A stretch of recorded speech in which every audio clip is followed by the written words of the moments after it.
Hello everyone, आज आम्ही बाहेर निघालो आहे खूप दिवसानंतर. ॲक्च्युली आज सॅटर्डे आहे आणि आम्हाला खूप बेसिक शॉपिंग करून घ्यायची होती, म्हणून त्यासाठी आम्ही डीमार्टला चाललो आहे. डीमार्टला जाण्याच्या मागचं खूपच मोठं रिझन आहे, ते पुढे सांगतेच तुम्हाला. बाहेर ऊन तर होती, पण तरीसुद्धा आज रस्ते खूप खाली होते, म्हणून आम्ही खूप लवकर डीमार्टला पोहोचलो आणि आम्हाला पार्किंगसुद्धा लवकर मिळाली.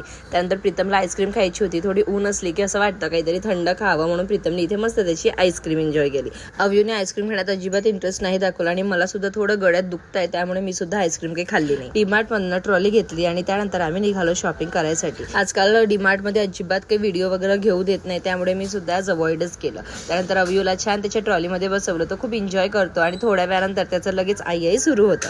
त्यानंतर मी घरी आली आणि माझा जो काही पसारा आणला होता डीमार्टमध्ये तो सगळा आवरायला घेतला. सगळ्यात महत्त्वाचं म्हणजे हे जे मोठे बॅग्स दिसतात, प्लास्टिक कंटेनर्स दिसतात, तेच आम्ही घ्यायला गेलो होतो. कारण अव्यू इतका बदमाश झालाय की माझी जी बास्केट आहे त्यातनं तो सगळा सामान काढतो आणि बाहेर सतत फेकतो.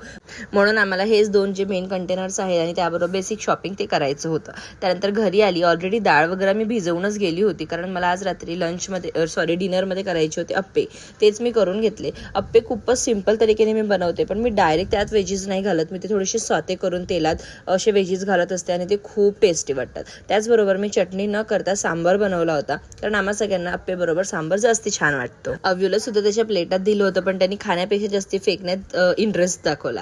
त्यानंतर माझी गॅलरी ना आजकाल खूप सुंदर दिसते, म्हणून तुमच्याशी शेअर करावं असं रोजच वाटतं. त्यानंतर मी सुद्धा माझी प्लेटिंग करून घेतली आणि मस्त असे अप्पे एन्जॉय केले. चला भेटूया अशाच एका नवीन मिनी व्लॉगमध्ये. तेव्हापर्यंत बाय. जर तुम्हाला रेसिपी हवी असेल तर नक्की कमेंट करा. चला भेटूया, बाय.